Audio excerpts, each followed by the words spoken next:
In the world of fame, few names shine as brightly and fall as tragically as Britney Jean Spears. She wasn't just a pop star, she was the symbol of a generation. A girl from the deep south who captured the hearts of millions with a schoolgirl outfit, a sweet southern twang, and a voice that made the world dance. But behind the glitter and flashing cameras was a young woman drowning in expectations, scrutiny, and silence. Born on December 2nd, 1981, in the small town of Macomb, Mississippi, Britney Spears didn't arrive in the spotlight by accident. She was destined for it. Raised in Kentwood, Louisiana, she was the second of three children born to Lynn Irene Bridges, a former school teacher and author, and James Jamie Parnell Spears, a building contractor. Her family was modest, grounded in Southern tradition, and like many small-town homes, filled with both love and dysfunction. Even as a child, Britney's talent was undeniable. Her mother, recognizing her potential, drove her across state lines to auditions, competitions, and talent shows. Britney wasn't just performing, she was already building an identity.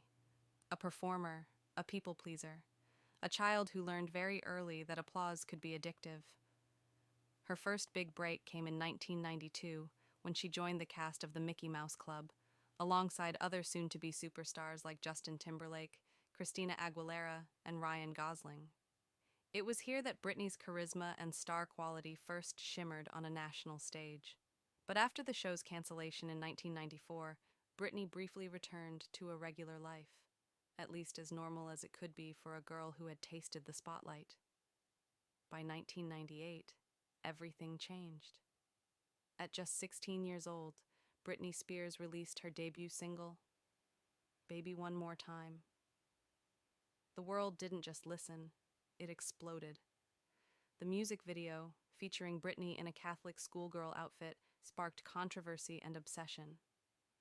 The song topped the Billboard Hot 100 and sold over 10 million copies. Overnight, Britney was not just a pop star, she was a global phenomenon. Her first album of the same name became one of the best-selling records by a teenage solo artist in history.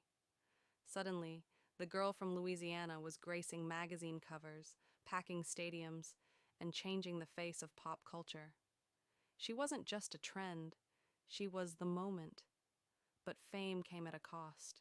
With every red carpet appearance, every sold-out concert, every paparazzi flash, Britney's private world began to disappear. Her romantic life was dissected endlessly, especially her high-profile relationship with Justin Timberlake.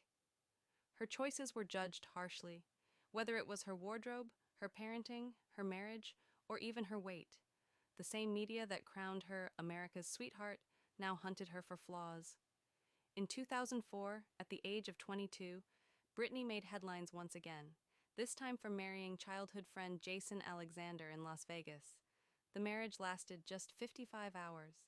Months later, she married dancer Kevin Federline, a relationship that would result in two children, Sean Preston and Jaden James, but also significant turmoil. As a mother, Britney struggled to escape the relentless glare of the cameras. Every stumble, every tear, every bad haircut, magnified and sold as entertainment. By 2007, the pressure became too much. In one of the most infamous pop culture moments of the 21st century, Britney walked into a salon in Tarzana, California, and shaved her head. The image was plastered across tabloids, mocked, and memed. But few stopped to ask, why was she breaking? What had we done to her?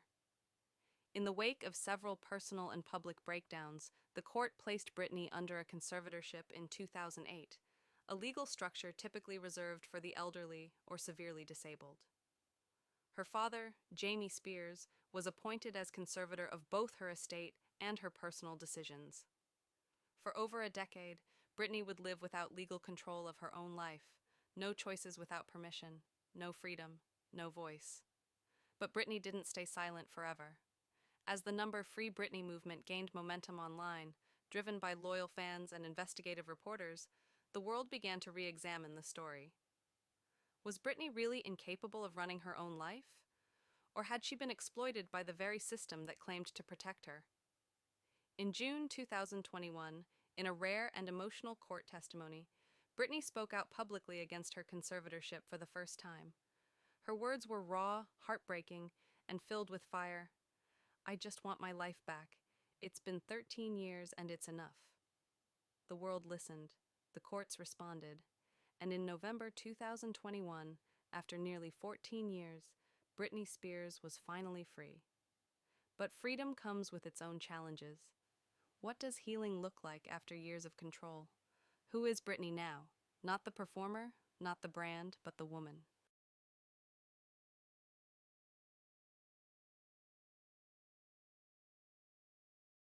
This is not just the story of a pop star. This is the story of a girl who lost her voice and fought to find it again.